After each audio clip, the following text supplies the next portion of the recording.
my colleagues and I have agreed that in the interest of time, so that we can hopefully get through the day's schedule, that those of us who have questions of the public defender, we're going to ask them offline and not here. I would state that I have heard numerous expressions of support from my colleagues for the needs of the public defender's office. So we know how important it is. We're gonna sharpen our pencils, and we're gonna see what we can come up with, because we know that need is out there.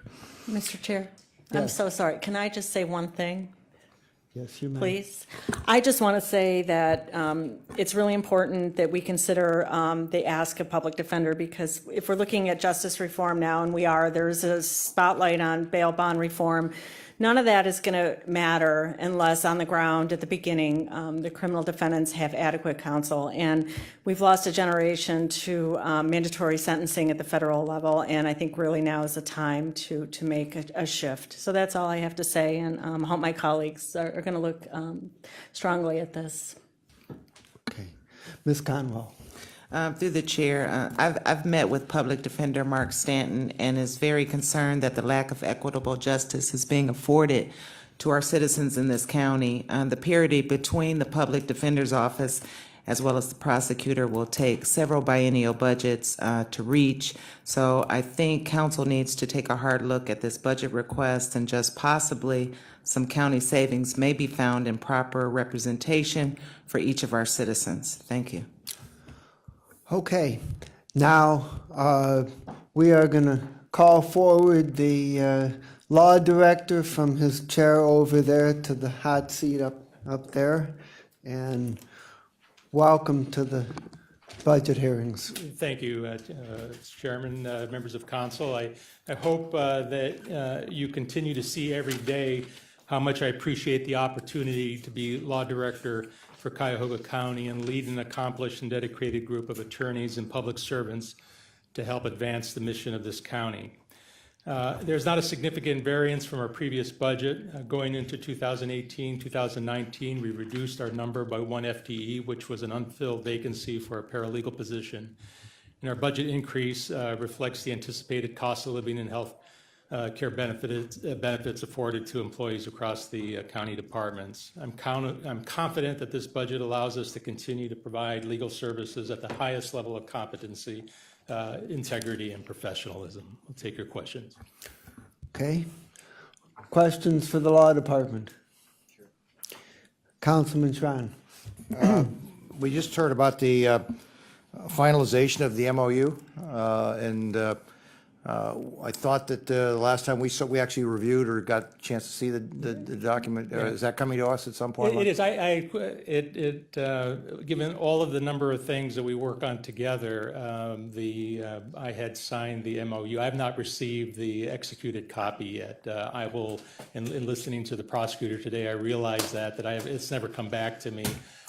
Through his words, I know that it is, that what we had worked on is your agreement. I will get it and forward it on to you immediately. There's no, and I will say that the prosecutor was correct. Nothing has changed in how we do our business. The work that the law department does, the work that the prosecutor's office does, the areas that we collaborate, it has really been a healthy, good relationship.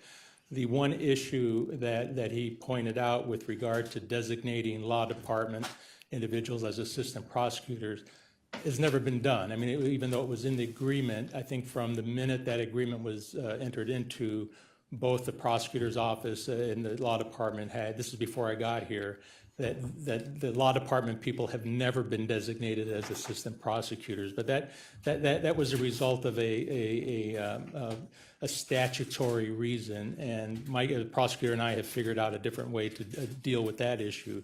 But I assure you, nothing has. We continue to do the same work. It's been a good relationship, and what pleases me the most is that the relationships that have developed between my team and the prosecutor team has really benefited the county to a great extent. It's working out well. Because there were some fundamental concerns at the very beginning between the two, and almost went to loggerheads, both your predecessors. Yeah, I appreciate that, Councilman, but I will say that the true test on whether it's working is the client relationship. How are we servicing you, the administration, the county?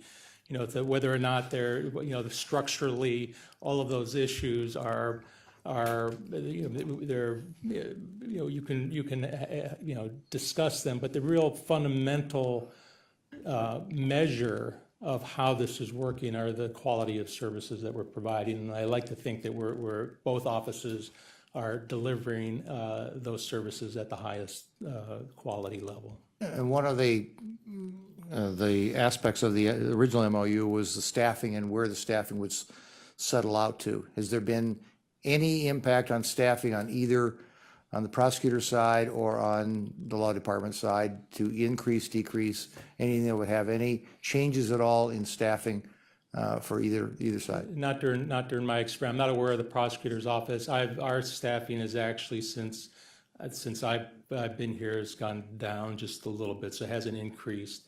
You know, we have made some adjustments within the department, but our staffing has not increased.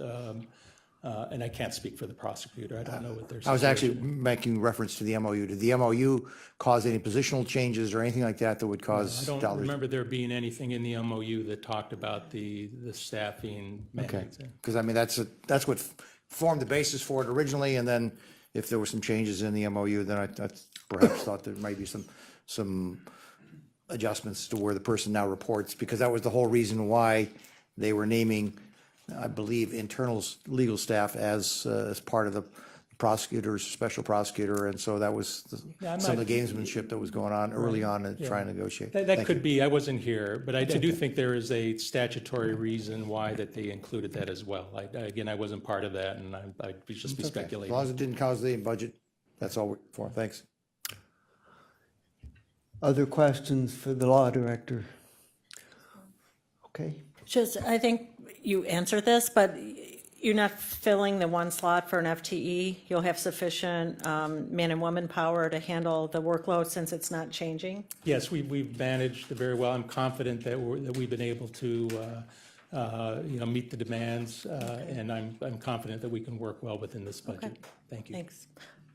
Okay. Oh, wait, just one more thing. You're not doing any of the HR work like you were before. Remember when we didn't? Yes, no, I'm not. That Okay. was just Temporary? right. No, Interim? no. Okay. Good answer. Director, did your office get any benefits out of the ERP project? Not that I'm aware of in terms of the unique benefits to the law department. I'm not aware how that would. Clearly the anything that streamlined process. The law touches on everything. A lot of departments involved. So to the extent that systems are working more smoothly, would benefit our workflow. But I haven't been involved in any discussions as to the unique benefit to the work that we're doing in law. Councilman Sean. Again, because it just got opened up, I wasn't going to go there, but if in the event that there needs to be, from this 11-member body, our checks and balances, you're advising onto the ERP and the contract and the way it was done to, I assume, the county executive as to the program, and unless there's any conflict, you're advising us also. Should there be some disagreement about where this whole project is going and the contract, would that be a position that we would have to add some budgetary constraints in to get a secondary opinion both on content and on the legal side? I like all my colleagues, they take our professional responsibility very seriously to the extent that a conflict would exist. By all means, we would address that. I'm not sure that hiring outside counsel would be, it would certainly be an option in any case where there's a conflict. Whether that could be within the budget as we have it, I'm not certain. There just appeared to be some disagreements yesterday in regards to the way it was set up and concepts about cash and accrual, and whether it's in the contract, whether it was in the contract, and things of that nature, so. But I assure you, I'm very mindful of my role here as counsel to the council and to the administration. I would, if those issues arise, Councilman, I assure you, we will have a very straightforward on it. I intend to meet my professional responsibility. I had never a doubt. I just didn't know whether that, remember, we're only here to talk about budget, so Right. it was whether or not it'll have some budgetary impact. And it sounds like to me, in the event we have a conflict, that it will have some budgetary impact if we need to. Possibly, Yeah, yes. possibly. Thank you. Okay, thank you very much. Thank you. And next we have the Office of the Clerk of Courts, calling forward the clerk, Ms. Nyla Bird. Welcome to the budget hearings. Thank you. Good afternoon. Naila Bird on behalf of the Cuyahoga County Clerk of Courts. The 2018 budget for the Clerk of Courts is approximately $8.6 million, and for 2019, it's approximately $8.7 million. The breakdown of the budget is straightforward and consists largely of two parts: personnel and postage. Personnel accounts for approximately 74% of our expenditures, and other operating cost, which consists mostly of postage, accounts for approximately 16% of the budget. The remaining 10% of expenditures include costs associated to supplies, as well as chargebacks for contracted services, space maintenance, and security. There are three major changes from the 2016-2017 budget. Previously, as you may recall, the ProWare contract accounted for approximately 16% of our total budget expenditures. Although we're still a party to the contract, in 2016, the contract was removed from the clerk's budget. The ProWare contract is now paid from the court's budget. However, we continue to work collaboratively and in coordination with them on all items related to the contract and the services provided therein. In 2018-2019 budget reflects personnel costs for approximately 108 full-time employees. That's less than what is reflected in the 2017 adjusted budget. However, this current number more accurately reflects staffing levels based on attrition, staff turnover, and hiring process. We will continue to fill positions as vacancies arise and are confident that the 108 full-time employees is sufficient for our agency to continue to fulfill our mission and operate in an effective and efficient manner while continuing to provide superior customer service. Lastly, the other operating expense for the current biennial budget is approximately $1.4 million for both 2018 and 2019. This is an approximate 13% decrease from the 2017 budget.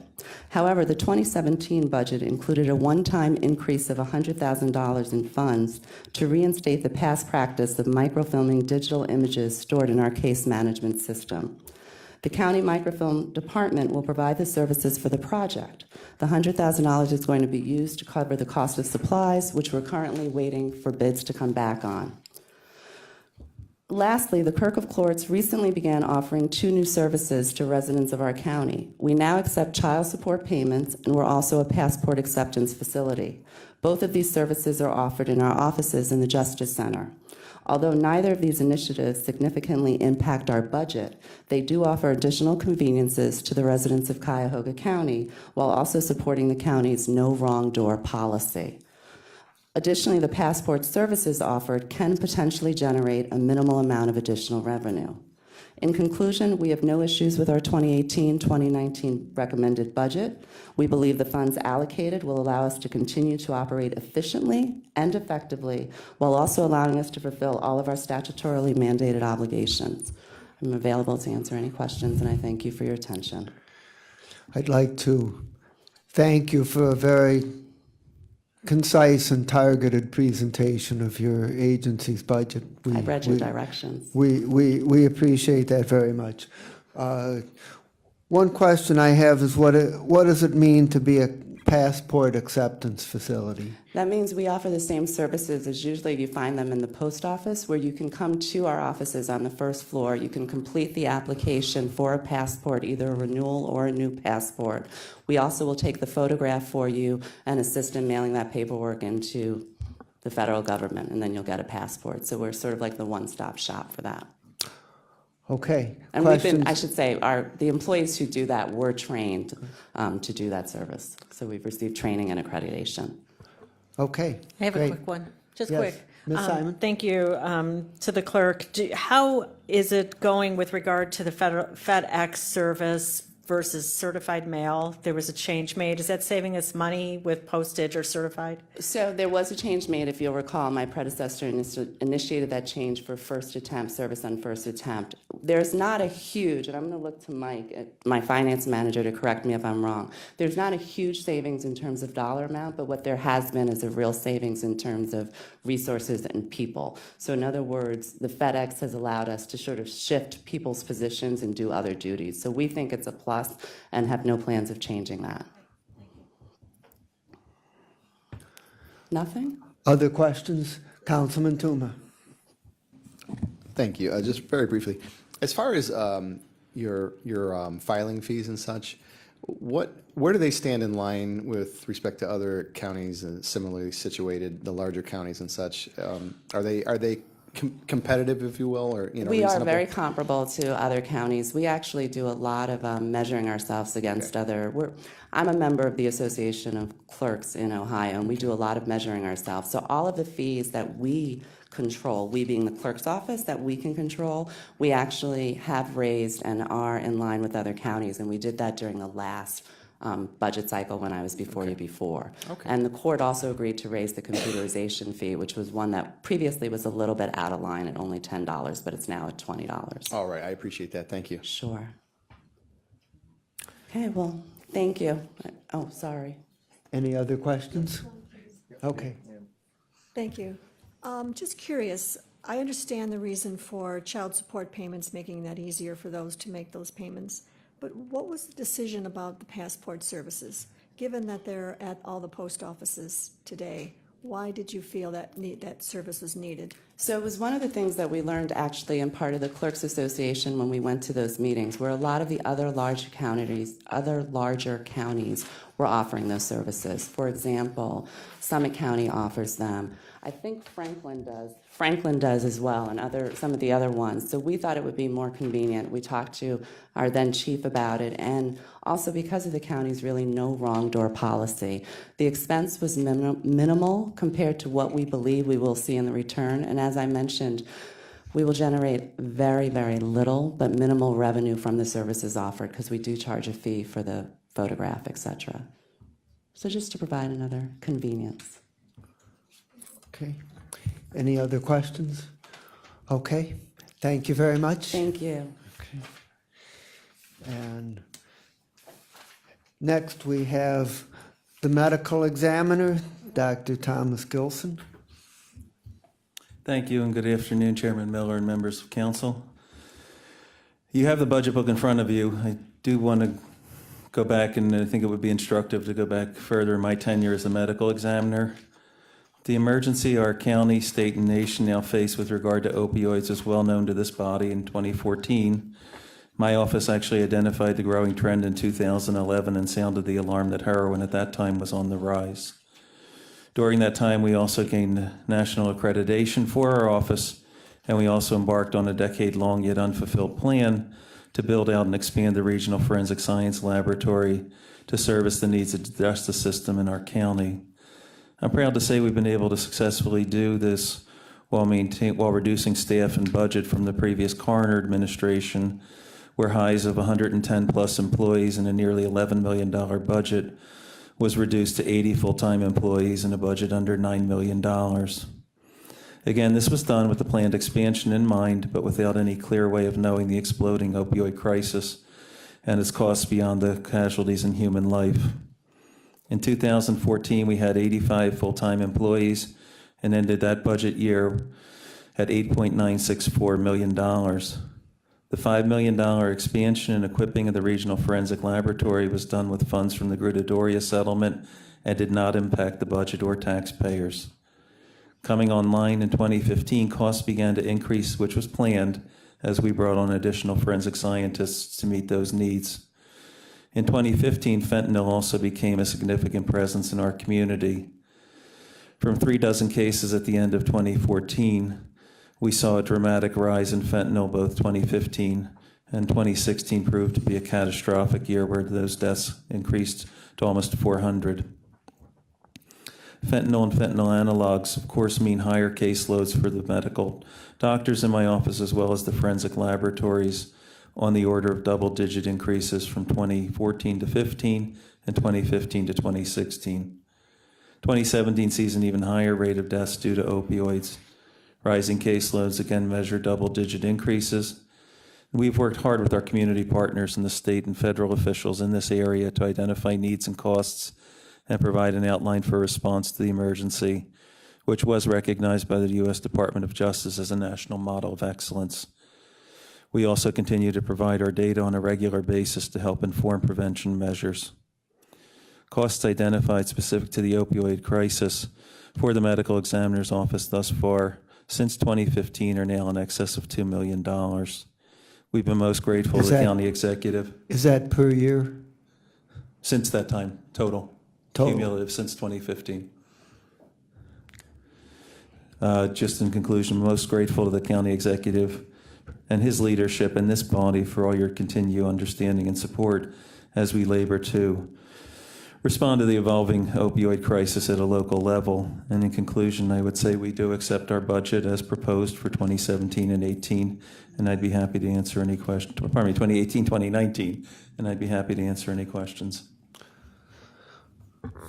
Thank you very much. Questions for the medical examiner? I have a question or two. The crime lab is under your office, is that correct? Yes, it is.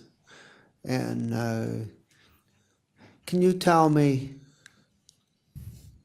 on an annual basis how much it costs to run the crime lab and how much revenue it brings in, if any?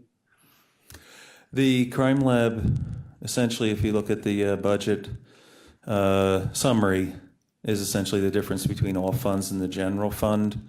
There is a allocation through a medical examiner's fund, which would take about $1 million of a difference there.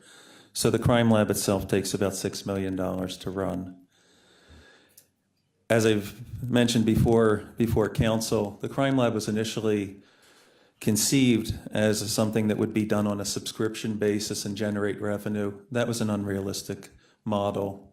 And when the crime lab was officially opened, the crime lab was offered free to the counties the communities in Cuyahoga County. So as such, it no longer generates any revenue from a subscription basis. And your budget, take 2018, for example. General fund, 6,000,000.45, and all funds, 13 million.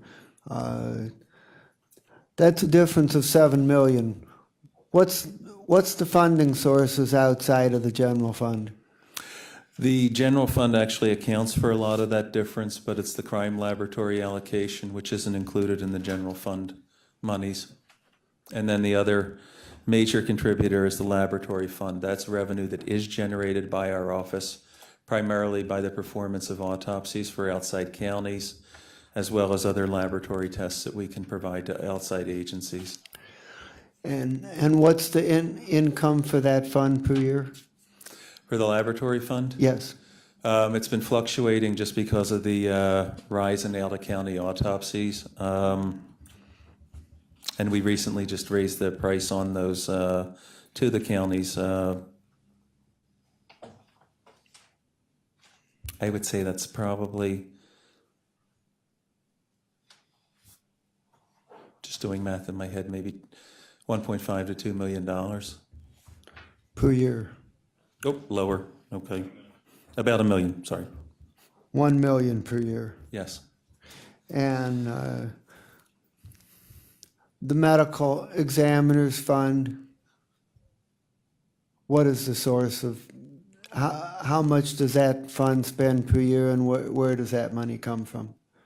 The money, as I said, comes primarily from Alta County autopsies, and we spend about $1 million a year. Some of that goes to offset salaries in my office, but the majority of it fulfills its intended purpose, which is to purchase equipment. Is the medical examiner's fund and the laboratory fund, are those the same thing? Yes, they are. Oh, okay. I thought it was two different things. Okay, fine. Okay, well, that helps give me the picture. I appreciate that. Other questions for the medical examiner? Thank you very much, and we appreciate the challenging nature of your work and appreciate the good work you do. Thank you. Thank you. I appreciate everybody's support. Okay. Okay. Next, we have the county sheriff.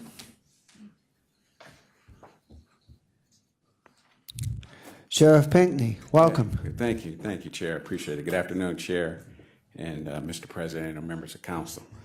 I have with me today, I brought Donna Khalil, who is my fiscal manager, as well as Chief Taylor and Director of Mills.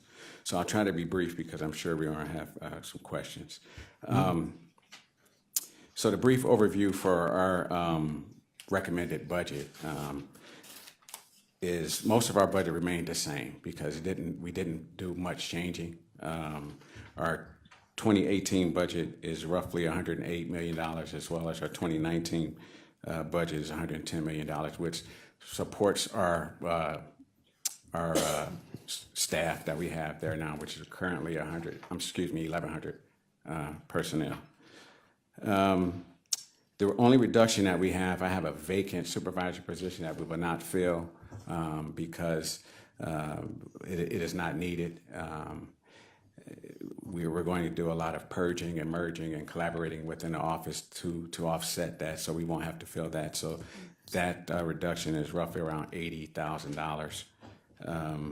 And what we've done to be supportive of the executive's budget, we've noticed that throughout the state that the medical portion for services for the inmates were outsourced throughout the county.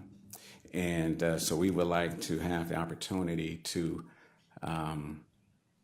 do an RFP to explore if there's an opportunity to save money. Currently, right now, we are partnered with Metro, who does a fantastic job for us. They're great partners with us.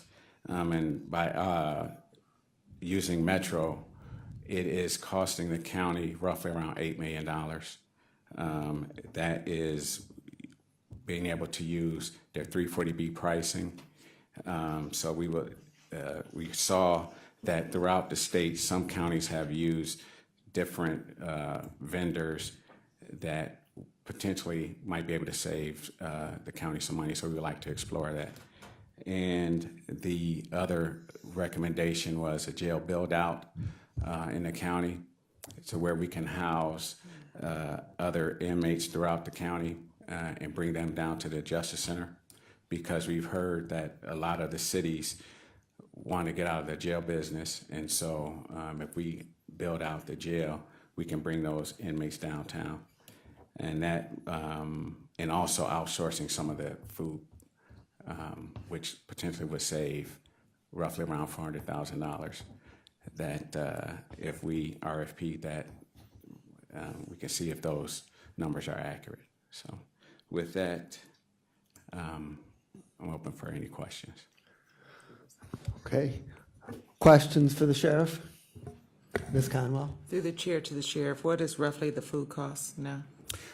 Roughly the food cost now is $1.8 million, and the personnel that work there is roughly around $800,000. So we're looking at $2.6 million. Thank you. Yes. Further questions? Councilman Gallagher. Sheriff, thanks for being here. On the Metro situation and on the food, where'd this come from? Was this just spitballing, or?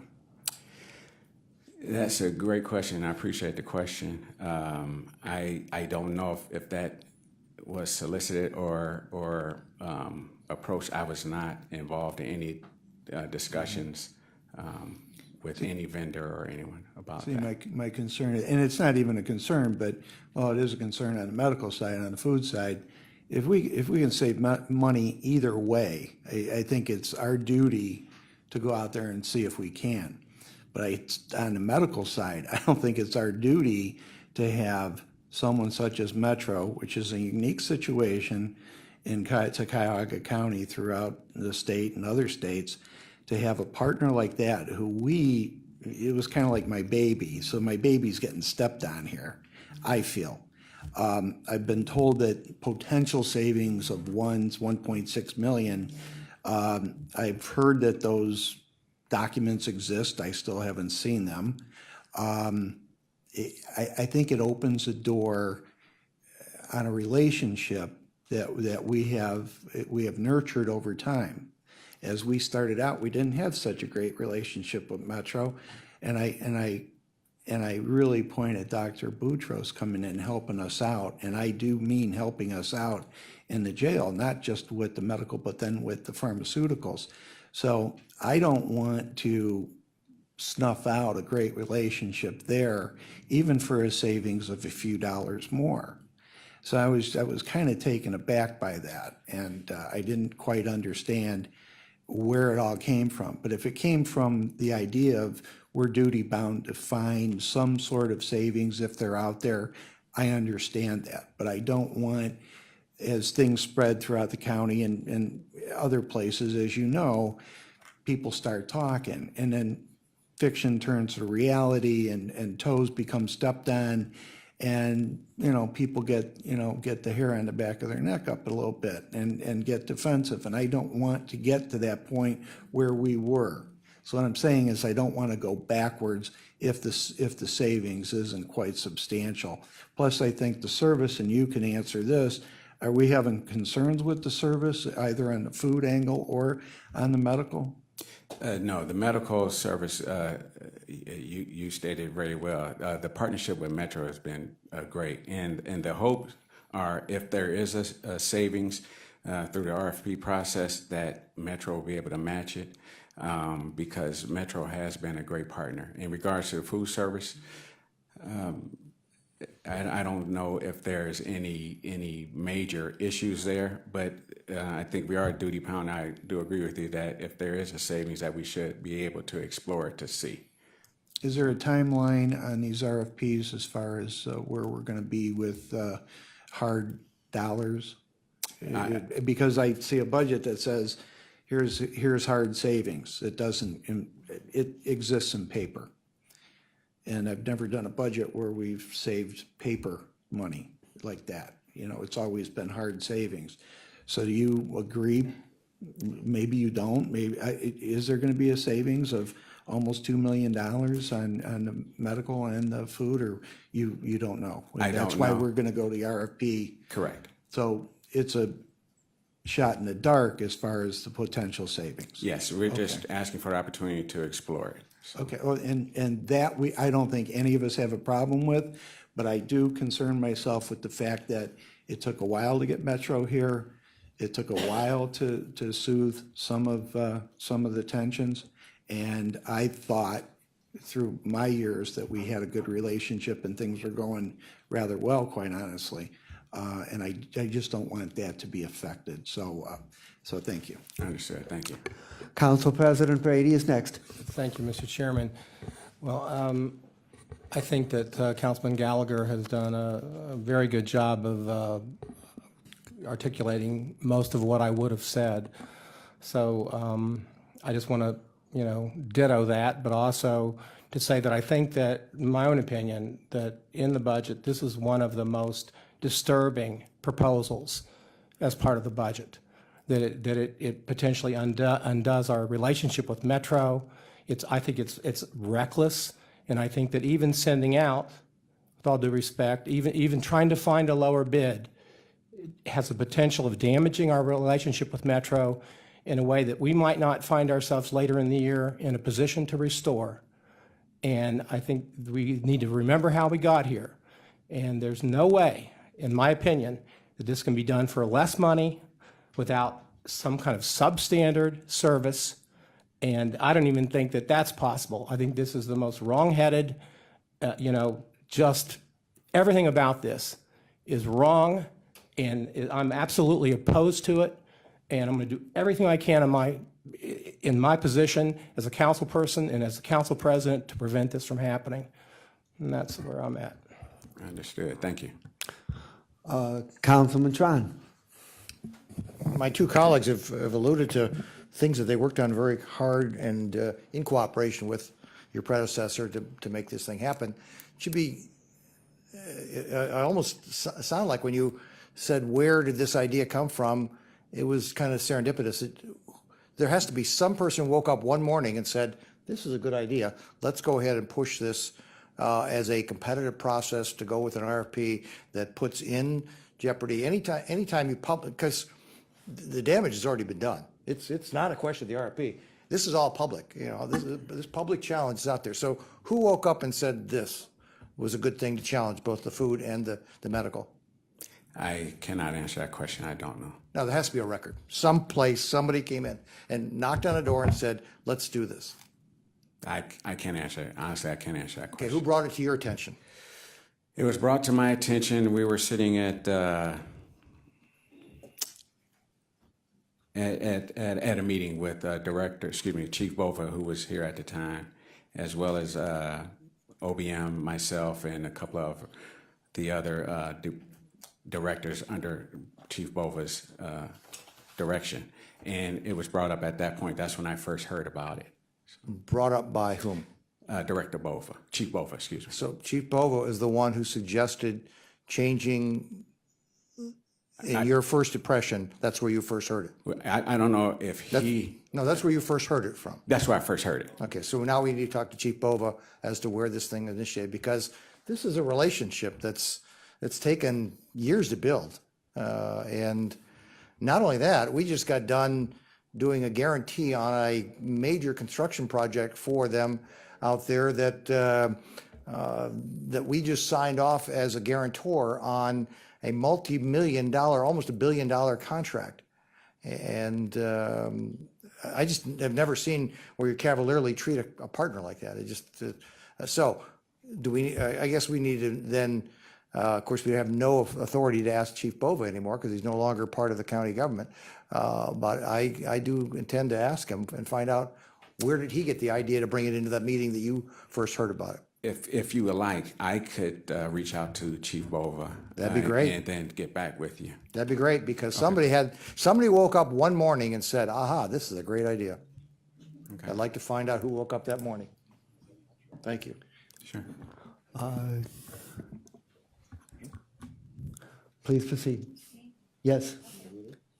Dan Simon. Thank you, Mr. Chair. Sheriff, my question was actually the same, and I feel like it may have stemmed from somewhere else, given the fact that Bova's moving to Metro Health, so it just doesn't make that much sense to us. But I will leave that there. The other question that I have is that would this involve any union layoffs? If we're switching providers, how does that work for? If there's a thought behind that, how our unions work, and can you elaborate on that at all? Well, what I know is through the RFP process, I think that will be detailed in that process to see what will happen with the current county employees, if they will go over to the new vendor or if they would stay. So. Okay.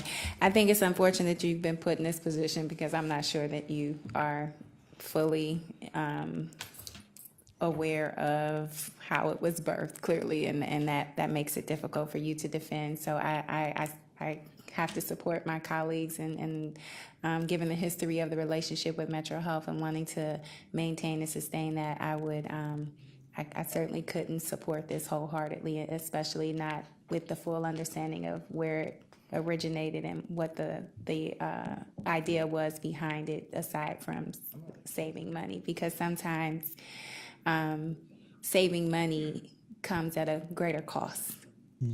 So I'll just leave it at that. Thank you, Mr. Chair. Understood, thank you. Ms. Simon, followed by Hairston. Thank you. I agree totally with my colleague, Councilwoman Brown, that there's always a cost on the other side. And I think we don't have to look too far back in history to see that cost. When we came in with the new government, with Councilman Gallagher at the fore, and I was actually chairing Justice and Public Safety, and we had hearings with the vendor at the time. And quite clearly in the record, we can go back and see what the problems were, what that relationship was like, and how things changed, and how much better they are now. So it's a quick history lesson, and we just go back 5 years.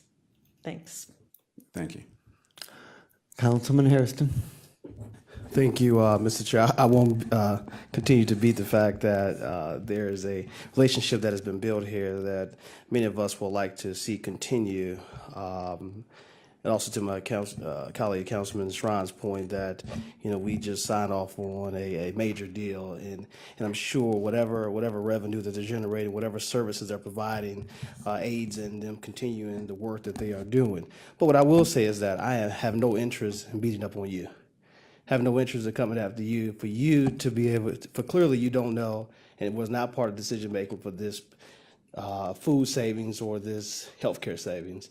So I am interested, once you get that information, to hear, who came with the idea. But for many of us who've sat up here and who've listened to the folks who have presented the department budgets to not understand where this has come from.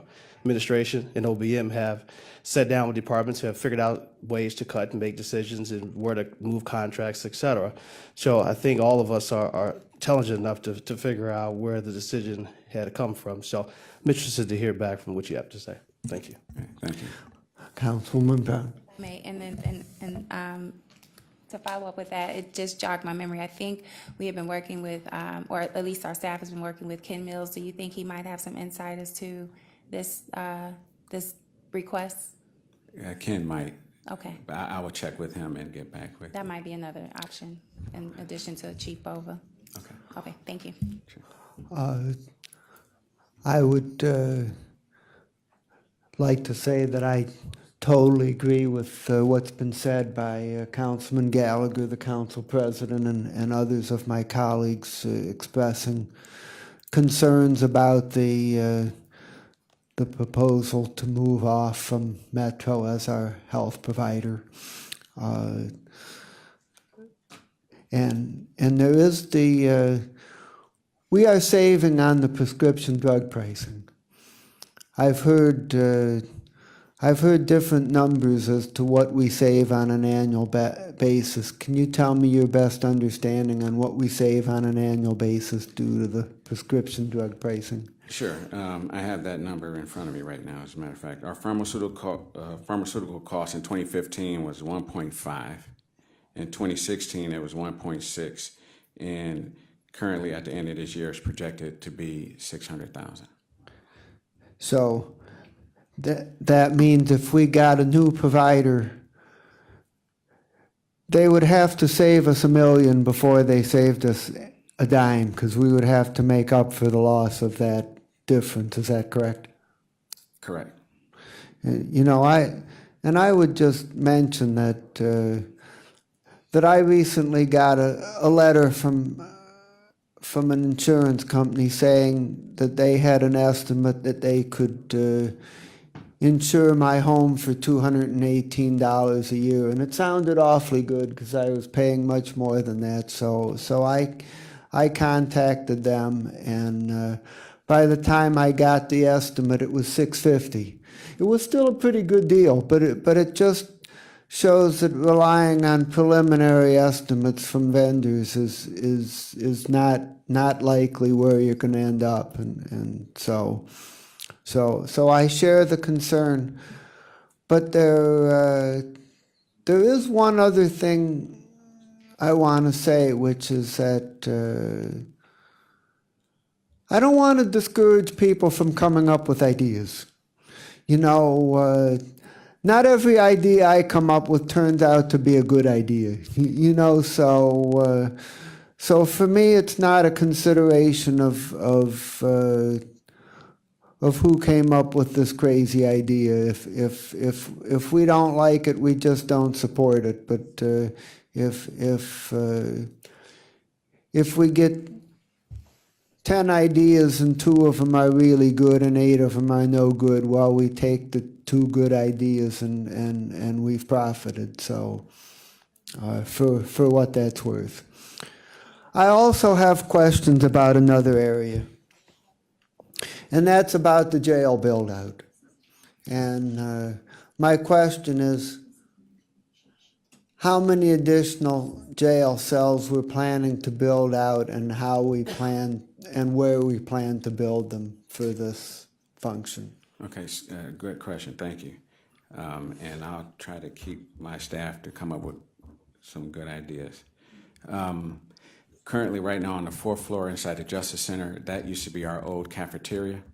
That is not being used anymore. So the plan is to make that a dormitory type of facility, to where we can get up to approximately 200 more inmates in there, which will take in the rest of the county inmates from Solon, Strongsville, Shaker, so forth. So.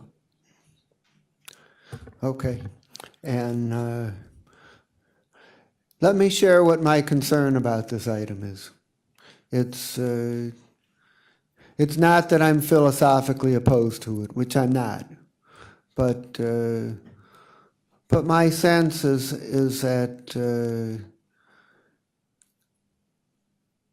if we bring in outside prisoners, we're basically gonna charge the municipalities what it costs us to provide the service, and plus we have the cost of the building out the facilities and I mean, it's projected at several $1 million. I forget the exact number. It's something like $2 million the first year and $4 million the second year. You know, what I'd like to see is a better presentation as to exactly how we're coming up with those numbers. My experience in the past, particularly in some of the public safety divisions, is that we've projected savings from doing this or that, and it often hasn't turned out that way. You know. So I just want to get a good idea of how exactly we're going to achieve those numbers, so that if we budget for them, we have a reasonable expectation we're actually going to get them. I know it's been presented that if we don't get municipal prisoners, we can get federal prisoners, and they're out there, and apparently the reimbursement is pretty good, you know. So, but I have concerns. I don't see, since it's basically a service we provide to outside agencies pretty close to it. I mean, I don't think these outside municipalities are going to agree to pay us 50% more than it's costing us. I mean, they're going to negotiate tough, and they're going to cover our costs and maybe a little bit, but I don't see how they're going to pay us enough to get an extra $2 to $4 million a year. So that's what I want more information about on that item. Okay, absolutely. I wrote that down, and I'll get back to you with that. Are there other questions for the sheriff? Ms. Brown. Thank you, Mr. Chair. The prosecutor spoke about the TCAP program, and just curious if that's going to have any impact on your department, as the state will mandate more, I guess, monitoring GPS kind of units. So will that impose any strain on your staff as that number grows? Great question. Mm-hmm. Yes, it will, but it won't affect the GPS per se, because that is a service that we provide that not every judge takes advantage of. And if they do, we will have to buy more units. And then by purchasing more units, then I would have to increase the manpower to monitor those units. So the other deficit we'll see is that they'll be housed in the county jail, which means our ADP will go up, which means our count is going up. So we either have to, if they're not on a GPS unit, they'll be in the jail, which might have to increase our staff to monitor those folks. And have those anticipated costs are they reflected in the current number that we see? They are not. Okay, all right, thank you. To follow up on Ms. Brown's excellent question. Good question. Would it also be the case if because of this we need to house more people in the county jail, would we then have less opportunity to gain revenue through these regional programs that we just talked about a minute ago? No, that's separate. That would be separate. Well, you only have so many spaces to work with. I mean, if we had to house enough other prisoners, wouldn't we maybe be required to use some of the spaces that we had planned to use for the regional program? For the Bedford program, or what do you mean the regional program? I'm just saying, we're planning to bring in $2 to $4 million a year in extra revenue by contracting out with other municipalities and possibly the federal government. But what I'm saying is, if because of this TCAP deal, if we have to house more people in the local jail, might it take up some of the spaces that we had intended to use for that contracting program? That's a possibility. Yes. So that could reduce what we might be able to recoup on that. That's a possibility. Okay. Yes. Okay, fine. Other questions for the sheriff? Thank you very much. Thank you, guys. Have a good day. Okay. And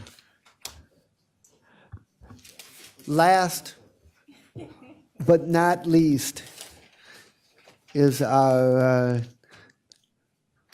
Director for Public Safety and Justice Services, Ms. Brandy Carney. Welcome to the budget hearings. Good afternoon, Council. I will be brief today, but I do want to thank you. Good afternoon, Council. Brandy Carney, Public Safety and Justice Services. I will be brief, but I do want to thank all of you, as well as the executive leadership team and the Office of Budget and Management and Fiscal Office. Public Safety and Justice Services is currently comprised of 81 staff, and we have 7 different divisions. Those divisions include administration, fiscal grants, CCOM's our 911 center, emergency management, criminal justice information sharing, witness victim service center, and the Northeast Ohio Regional Fusion Center, which we are a partner with 4 other counties and the city of Cleveland. I would like to note that our mediation division will in fact cease operations at the end of this month. The division provided mediation services for domestic relations and juvenile court, which have both decided to internalize these operations. I will mention them later in the presentation briefly. However, I would like to thank the mediation manager and her staff for the years of service that they did provide. PSJS proposed 2018 budget is approximately $11.3 million, of which approximately $2.4 million is general fund and $1.9 million is support from the HH levy fund. The remaining approximately $7 million is covered by special revenue and grant funding in our office. I'd also like to note that Chief of Safety position, which was previously held by Chief Bova, does come out of our budget. The salary does come out of my budget. A few of the budget reductions and eliminations that were requested. In 2017, my department was given $100,000 to implement text to 911.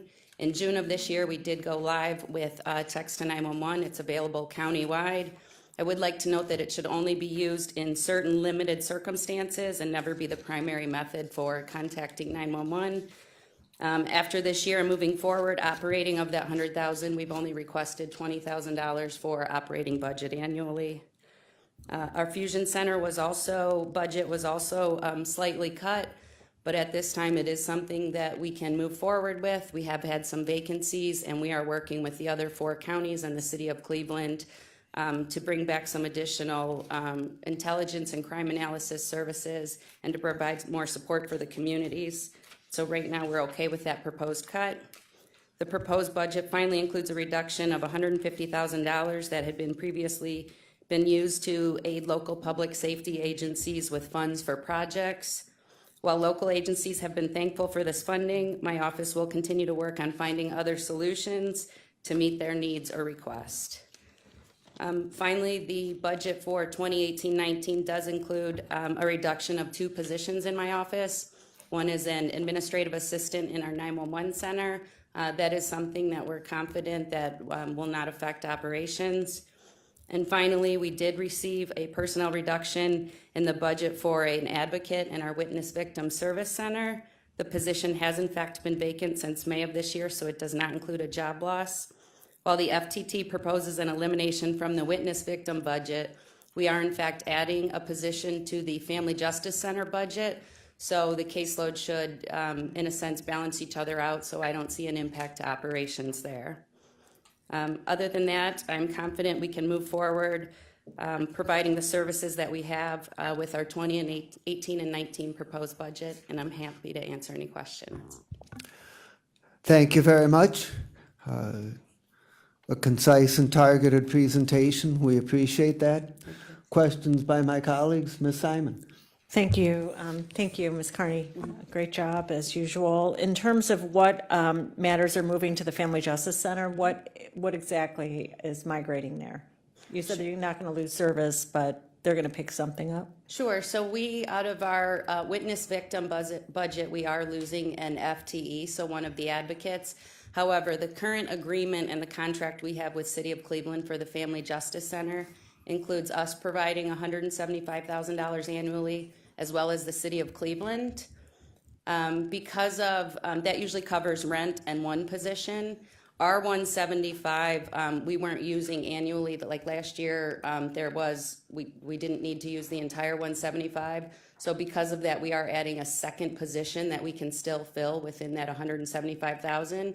And so that position can do the advocate work that would have otherwise been done on the witness victim budget. Does that make sense? Sure. And how is that going at the Family Justice Center? Do you know if people are finding their way there? Because when you remove the advocates from the court, you know, some of the other locations, if victims are finding their way there. Sure. I actually have a couple of numbers that were provided. We're getting a lot of referrals to there.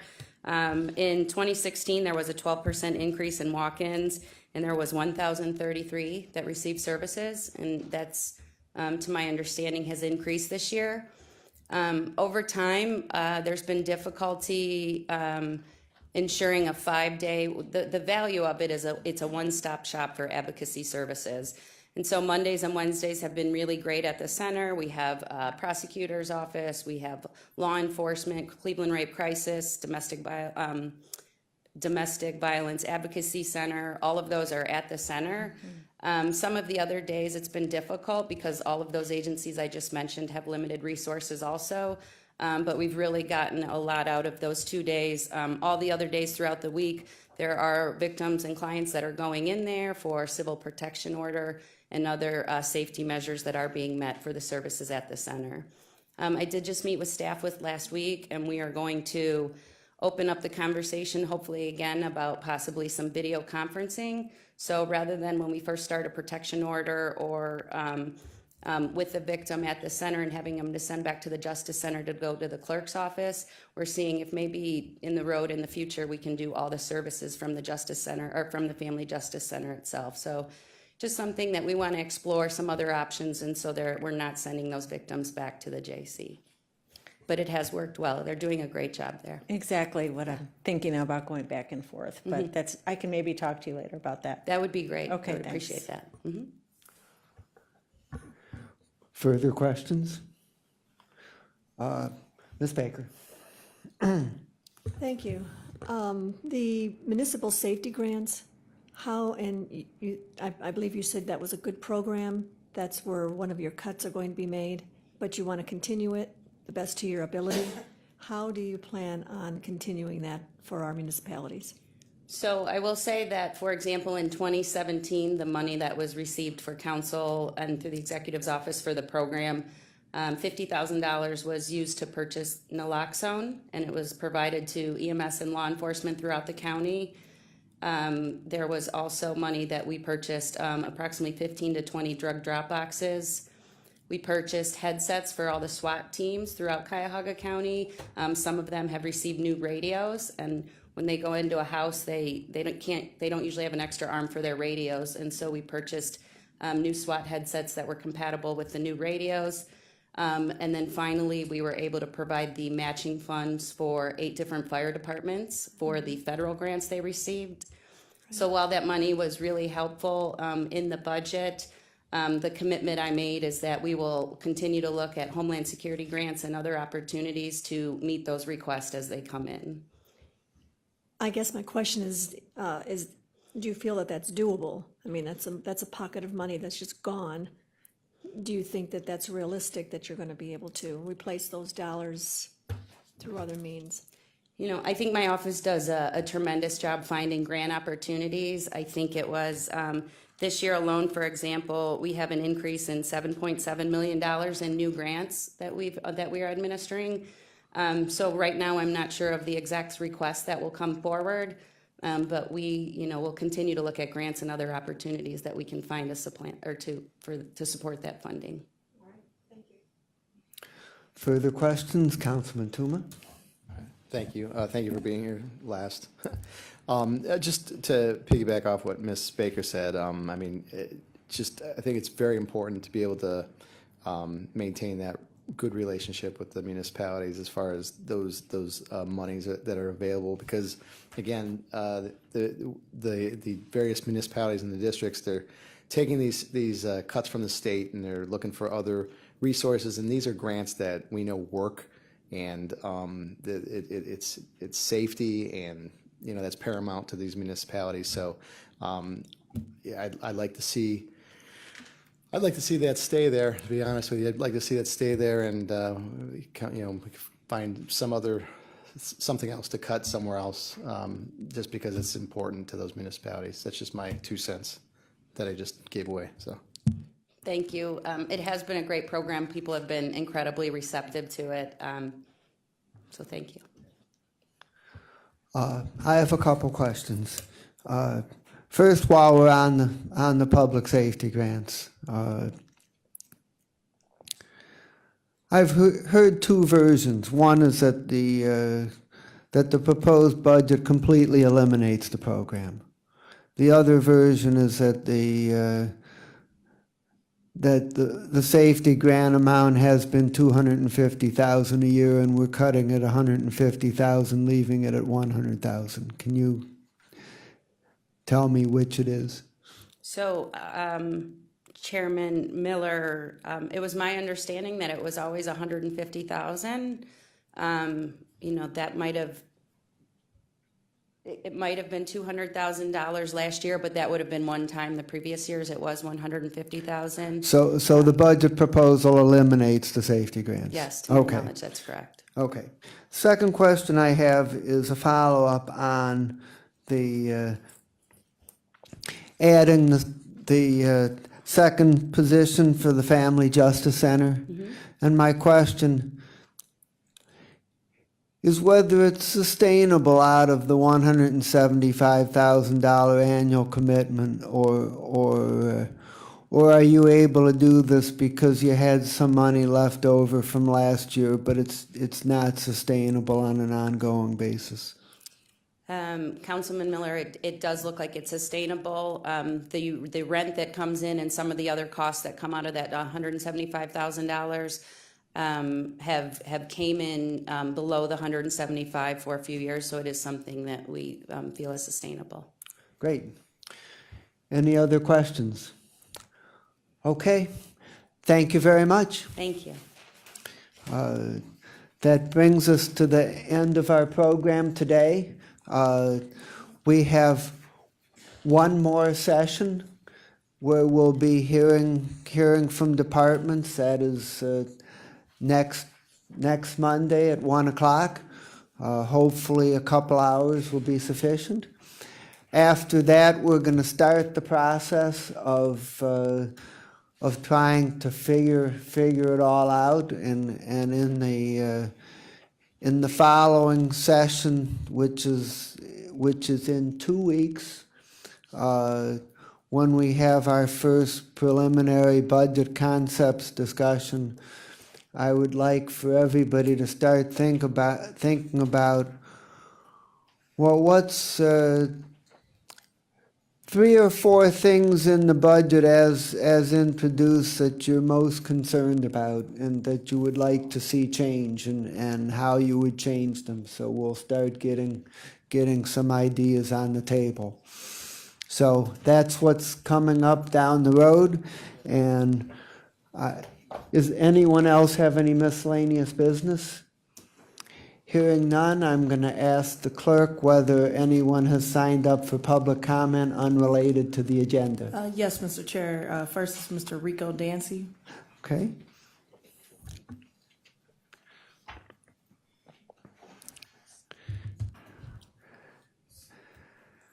Mr. Dancy, welcome back to the committee. Please Hello. proceed. Okay, y'all don't have an interpreter department. The city Cleveland do. We want to know, can we have one interpreter department for the county courthouse and the city? I spoke to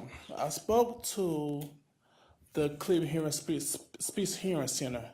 Today was our 13th anniversary for our luncheon for our deaf community, about deaf culture. And we want to see, can we know the city of Cleveland got an interpreter department, and we know the county don't. So why can't we put one interpreter department for the whole city? That's something we know when people go to court, it's hard to get deaf folks an interpreter. It's very hard. I had 3 clients who was deaf who went to court this morning with no interpreter. And they told the judge told the bailiff 72 hours ago. Still no interpreter. That's the problem what we are facing every day. When people are deaf, go to jail. When people go to court, no interpreter. Can we have one interpreter department for the county and the city, band them together? Can we do that? Thank you. Thank you very much. Next is Ms. Lou. Okay.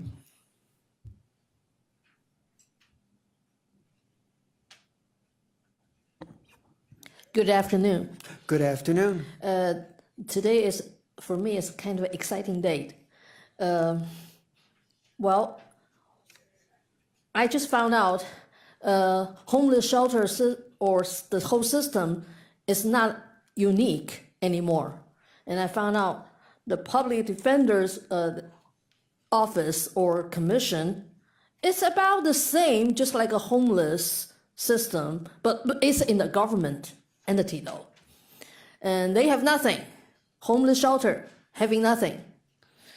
However, when the sheriff department wanted to change the food, medical service providers, all of you really pay attention. However, homeless system don't have that privilege. So, in light to our budget issues here, the new service provider for the second round still cannot really get a contract because of the budgetary issue. So I will right now make it public, as I mentioned that to a couple of county council members privately. Actually, I have been thinking about forming a nonprofit myself to bid on shelters. But in this case, That will be too much budgetary issues. So can we just change the rules and regulation to let homeless people to manage the homeless shelter ourselves? That definitely will save the money. And today I found my new heroes, the Commissioner for the Public Defender's Office. Thank you very much. Ms. Janine? Mr. Chair, Mr. Dwight Yancey signed in, but we can't find him, so we'll hold his form for the next meeting, if that's okay. Okay, if he gets back by 5 o'clock, he can speak at the council meeting. There being no further business before the committee of the whole, we stand adjourned. Thank you very much, everybody, for your time.